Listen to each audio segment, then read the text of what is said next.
Alrighty, we are back with our latest round of upgrades and a brand new sponsor to the channel, which I forgot their sticker. One second.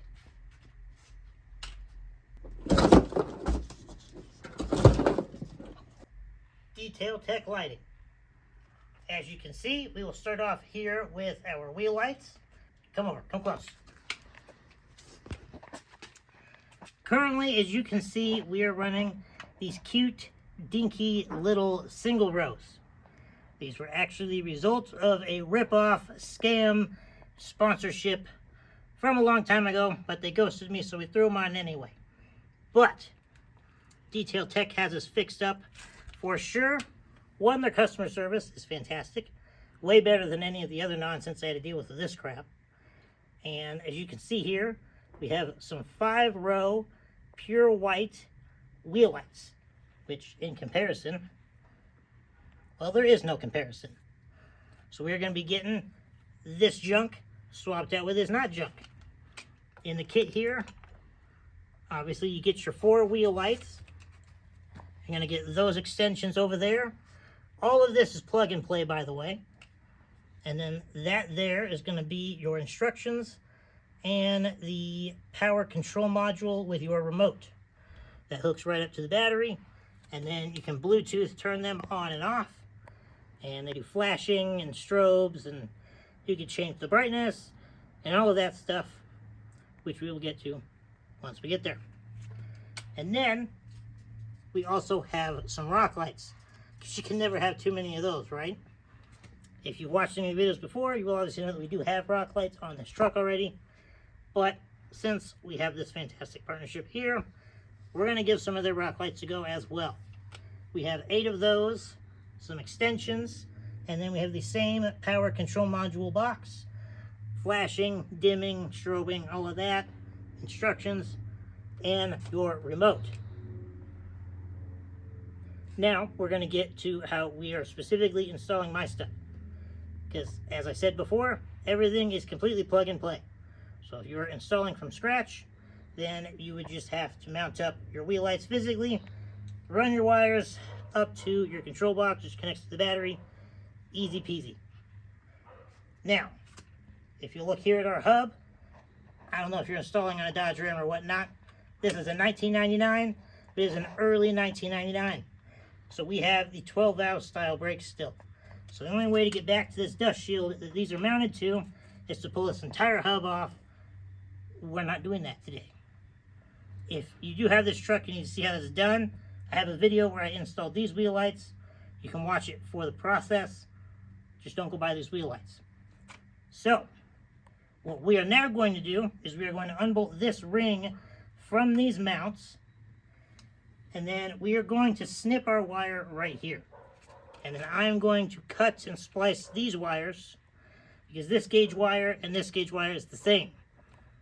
Then I can run the Bluetooth box and have my nice little convenient switch under the steering wheel for daily driver purposes.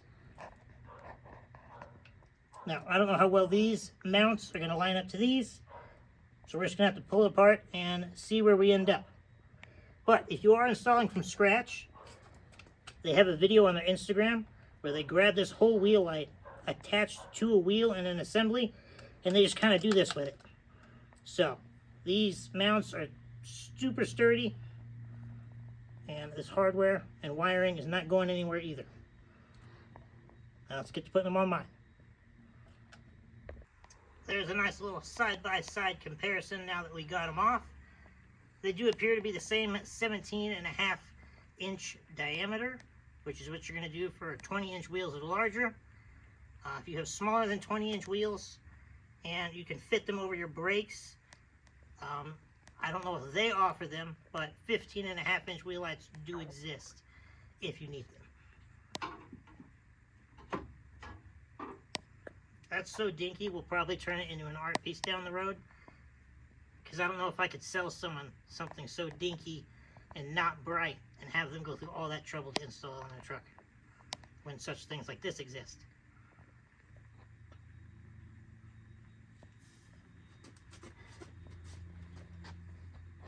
It's totally gonna work. Now, if you come over here, You will notice that our brackets here that we are choosing to reuse do overlap the light just a hair. But these things are going to be so obnoxiously bright, you won't ever even notice. So what we're going to do is we're going to go find some white zip ties to X over here. And then once this thing is secured, it ain't going to go nowhere. And that is going to save us, in our particular situation, the trouble of pulling off the hubs. Which, if you go and you watch our original wheel light install video as well, you'll see that we pulled this hub off literally 9 times to get this correct. So, yeah. Okay, what were you saying that you weren't expecting me to use over there? Zip ties. Well, from over here, you can't even tell that those are being held on by zip ties. And for the record, I did not plan on using zip ties either. But I also didn't plan on us just being able to unbolt the other ring and then slip this one right into the old mounts that we already had on there. And now, in the matter of 10 minutes it's been real time, we already have the wheel light nice and secured. And unless I hold real still, you can kind of see the zip ties. But again, once that's lit up, the only thing you're going to see is light. Let's give the old tug test. That's pretty on there. The wheel light is going to experience more yanking and impact than pulling on it here. Then you've got much bigger problems on your hand as far as I'm concerned. So now I just need to cut this wire. Oh, hold on, this is terrible.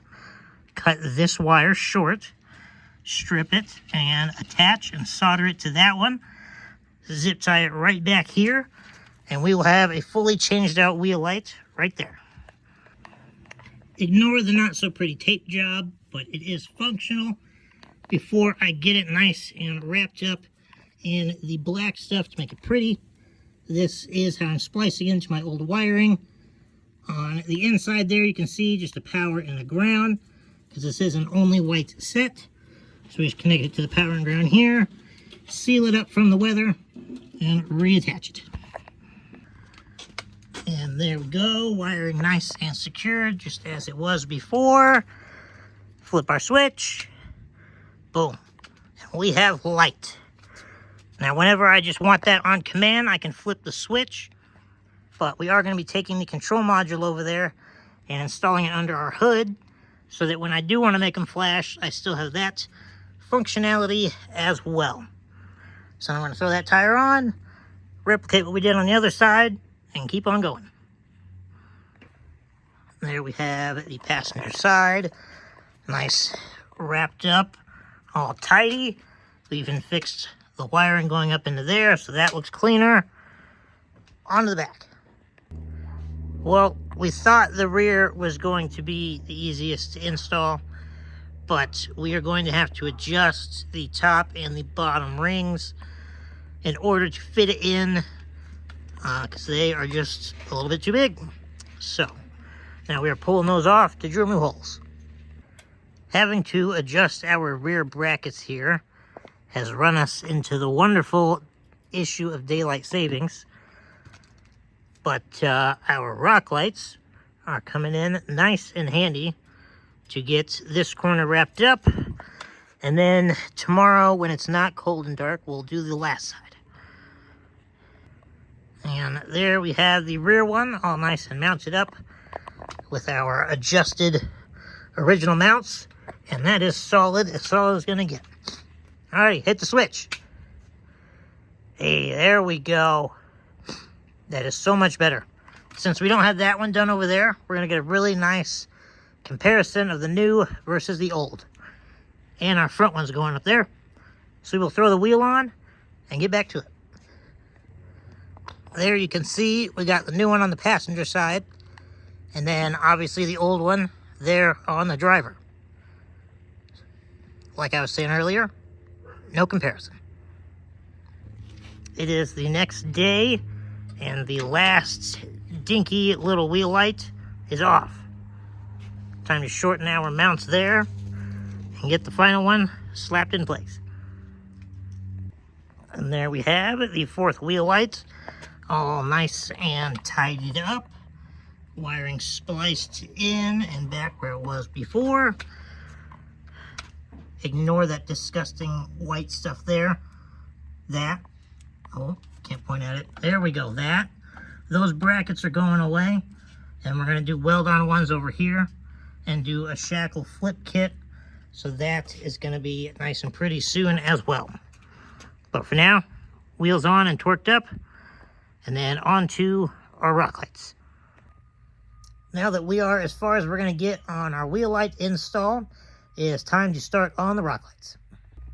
And I would once again like to emphasize the plug and play features of both of these kits. I say that because you're going to see me take this Bluetooth controller box here and set that aside for the moment.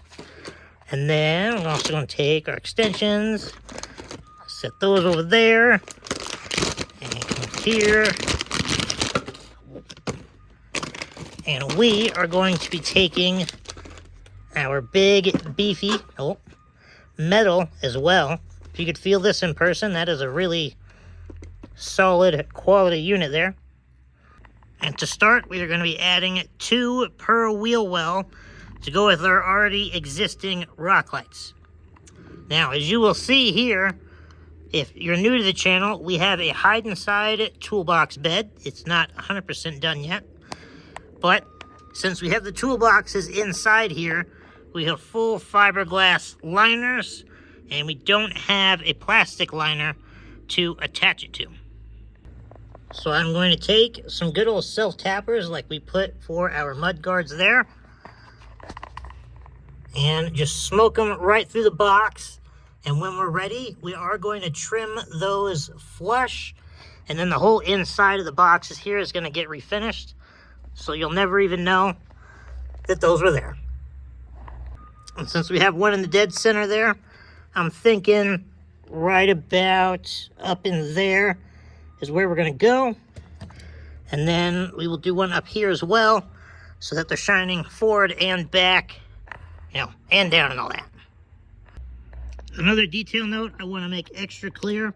Detail Tech Lighting does send you 2 studs, washers, and lock nuts to mount your rock light. The only reason we are using self-tappers is because we're going into fiberglass, and obviously this is a one-off situation for me, because the chances of you ever seeing another hide-inside bed are very slim, let alone a rock light install on one. So, just know that Detail Tech does not expect you to use zip ties or self-tappers at any point of this install. They provide everything you need in a high-quality manner. I use that piece of tape to hold it in place for me, all nice and straight. Now I just got to drill a hole for the wire to come through. And then I'm going to take a little paintbrush and the same bed liner I coated the rest of this with, and I will paint around the little hole where the wire goes through. And I'm going to paint those 2 screws black. That way everything blends in nice and perfect. Now to do the front. Alright, we got our second light secured. We got our wires ran up, tapped into our existing rock light. Same with the back one here. Now I will replicate on the driver's side, and we'll get to the front. Alrighty, we went ahead and pulled our front fender liners, and we got one mounted up at the front there. Keep in mind this whole area is trimmed to accommodate my bumper, so if you wanted to do it, you could drop it a little lower down here. So that's where the front one is, that's the existing one, and the rear one, and then, oh, hold on, go back. We did use their supplied hardware right there. Give us a look at the back, please. There it is on the back. Ran it over, spliced it into our middle one. Same with that one there. And then I am actually reusing the connectors that came with it. I took all 3 into this screw-on connector. This is the provided connector. And then under the hood, I'm going to take this side of the connector and attach it to that wire. That way we can just unplug our wheel wells and pull them out whenever we need. Just as if you were installing these from scratch without any of this stuff that I'm doing here. Alrighty, we are on the home stretch. As you can see, we got, oh, bring it down here. There we go. We got our quick connector there from Detail Tech. And then I put the other side of the connector there. So now our wheel wells are plug and play just like they should have been from the start. Look at that. Boom. Gotta love it when it turns out all nice and neat. Now we just gotta take some of our fresh clips here that you can buy in bulk off Amazon and resecure. There's the other fender liner. No, I'm not gonna wipe off the back. It'll just get dirty again, and it's a second gen. There's our connector. And then over here, boom, new connector. And there we have a nice, fully lit up wheel well. And the rear is also nice and lit up even more. Now, it's hard for you guys to tell anything in video because it's not dark enough yet, but that is quite a bit more light. Now we just need to get the control boxes put in under the hood somewhere, and all the lights will then flash. Now it's time to get our control boxes wired in, and we're going to start with the rock lights. This here is what you get with the kit. There's the control box. That's the remote to communicate with it. You have your fused power wire and your ground wire, which if you are installing full plug and play, that will just go straight to your battery. This white wire here, we are going to ignore. And then over here, these are splitters. Now, ideally, you're going to have one towards the rear, one towards the front. Since this is an 8-piece rock light kit, you would connect 4 to here, 4 to there, and then you would run 2 extension wires from there to your control box here. Now, since you've been following along at this point, you know we already have the rock lights on there, so we will not be using those extensions, and we are going to be tapping this power and ground into the power and ground and the switch up there. And I'll save that further explanation until I hop up there and you can actually see it. Alright, so normally you would just take your red wire and your black wire and connect them right here to your battery, and then run your 2 black wires down that direction to connect up with the rest of your plug and play wiring. Mine, however, I'm kind of close here so I don't fall off. Can we zoom out? No, it's not going to do it. Alright, so this here are the 2 fused wires that run in and connect right there to this red and black is the rock lights, and this red and black is the wheel lights, which run in to the toggle switches under my steering wheel. So, we are going to be doing some cutting right here, and then we're going to take this box and essentially put it right in there. That way, the power runs through the box and the signal leaves it so that we retain our flashing functions and the switch under the wheel. Now I have my wiring prepared to get back up on the tire there. I have the power and the ground shortened it down, and the fuse and the ground lead over here to reuse elsewhere. Now keep in mind, I didn't remove the fuse. There's already a fuse up there, so there's no need for 2. So we will connect power and ground there, tied up our white wire that we are not using, and then this power and ground is the one that connects to our lights. So the power goes in, this tells it what to do, and then it goes out to the lights. Or normally, this is where these would connect to right there. And then those would just plug and play to your lights, but now I can use that elsewhere as well. I didn't show the splicing because it's 30 degrees and I'm trying to beat a snowstorm. But here we have our power and our ground from our switch running into the control box. And then the power and ground runs out and connects to our lights.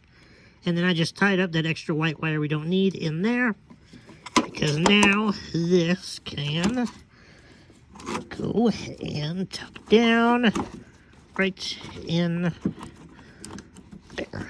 Stick our subwoofer wire back over. Organize all our little chaos here.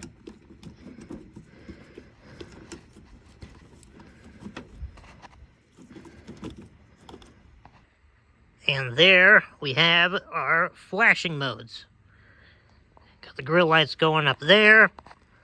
Before I connect things, we have power and ground for wheel lights, power and ground for wheel lights, cut in half and stripped. And then over here, this box is a little different. Now these first two wires that I have combined, that's going to be zone 1. And then these second two wires are going to be zone 2. So if you want to wire them up, one wire to each wheel light, then the light pattern will be slightly different, and how it's going to flash front to back and all of that. But I'm just going to utilize zone 1, because all of my lights go down to 1 red and 1 black. And then this red and black will go to that side. Alrighty.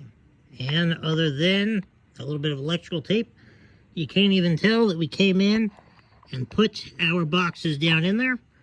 I did verify that everything is working, but for now, I'm cold. Very cold. It is like 30 degrees, and I've been out here for like 2 hours. So I'm going in, going to enjoy the rest of Thanksgiving, and then we can resume this video tomorrow.